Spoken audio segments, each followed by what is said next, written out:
So does that make sense? You guys understanding how we've combined? We're sort of building up here. We started with basic visualization. We added some data wrangling. We've added some predictive stuff, and now we're in the sort of streaming world. And I've got a case study to go along with that in our typical format of setup, demo, case study. And the case study here is from a company, Occidental Petroleum, that is really doing what I just showed in that demo, maintaining worldwide equipment from Houston. And they're particularly interested in these electric submersible pumps because they apply those pumps to the wells that produce the most oil. A lot of the pumps are these traditional beam pumps that you see the pictures of that just are producing a small number of barrels, but when they really hit it rich on a good producing well, then they put all this instrumentation on the well because they want to keep it, keep a handle on it.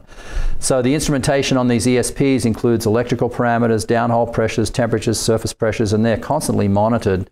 And keeping these wells up and running generates an enormous value. You wouldn't believe the ROI calculations we do on these high-producing wells. Just keeping them up a little bit longer than and avoiding downtime is pretty profitable. And so the way they do it, this use case here from Oxy is plug tubing. So you can, in Spotfire, you can drill in and find the plug tubing issue with these kind of navigation pieces that we have against their OSI Pi historian database. They just love the visibility we can get into the data. They, until we showed up, they were having trouble even looking at the data. But then once you find a problem, doing what I just kind of did, exploring that problem and sort of setting thresholds and so on, and then pushing those out to the streaming platform, those rules, we have a low-level connector between Spotfire and Streambase to push the rules over there. And then reading in the data and cleaning it on the fly and calculating the features is a huge part of this piece, doing that in live data, calculating the results, testing against the rules, setting up the notification. And then as the last step of the puzzle, all the notifications are written into an Oracle database, and we've got Spotfire sitting on top of that as well. So now we can find the bad actors, the repeat offenders, different parts of the pump that are failing them multiple times. You can go back to the vendor of the pump and say, hey, this piece is failing a lot. And so the mining of the notifications database gives you the closed loop on the system. And so then the notification part's important too. We've set up a three-tier, Oxy set up a three-tier warning system. Immediate warnings, go look at this now, your equipment is in peril, kind of thing.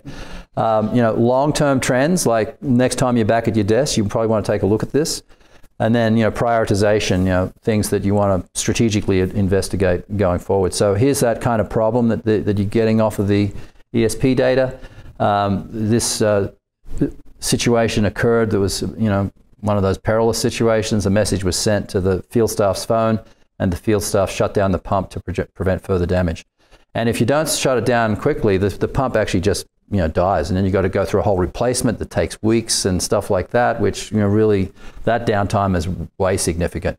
So real-time data to Streambase, to the cloud service, to the mobile alert, or to the system surveillance. That's kind of the workflow involved here, and we're pretty excited about this. I think Brad alluded earlier to the fact that Forrester has just recently come out with what they call their Insight platform, Wave. And we've been doing this for years. That Oxy case study, they've been up and running on that for a few years. And we're like, wow, an analyst finally recognizes what we do. That's kind of cool.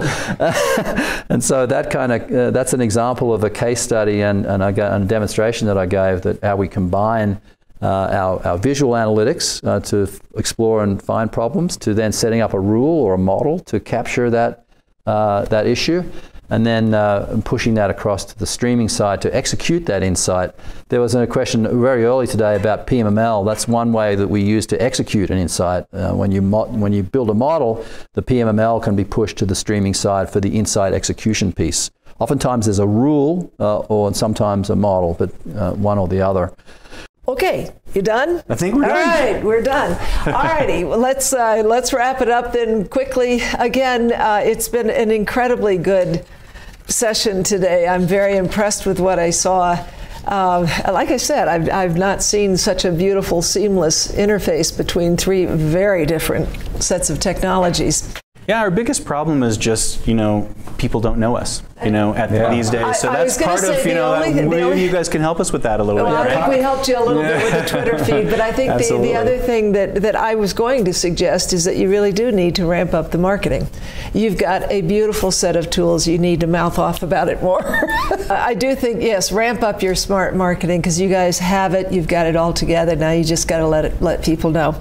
All right. So with that, my thanks, as always, to all of you guys, the members who make this so very possible. Those of you on the phone, those of you in the room, thank you for your year of support. Many of you have been here almost every time.